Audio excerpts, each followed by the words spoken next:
Ukážeme ti výborný cvik, ktorý ti zlepší nielen držanie tela, silu, ale aj mobilitu. Čiže poďme na to. Volá sa to mostík alebo stolík s hrudnou rotáciou. Thoracic bridge. Čo potrebujeme? Nohy o trošku doprečie.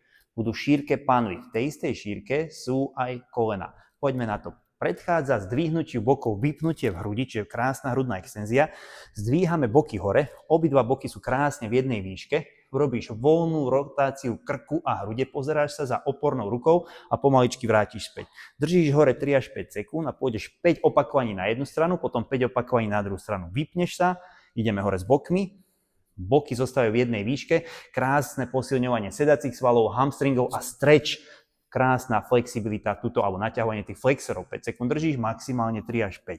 Dobre, 5 krát na jednu stranu, 5 na druhú. Vypnutie, krčná hrudná rotácia, na stranu opornej ruky, bok nepadá dolu, 3 až 5 sekúnd držíš, 5 opakovaní jedna strana, 5 opakovaní druhá strana. Určite ho zarad do svojej mobility a odvďačí sa ti.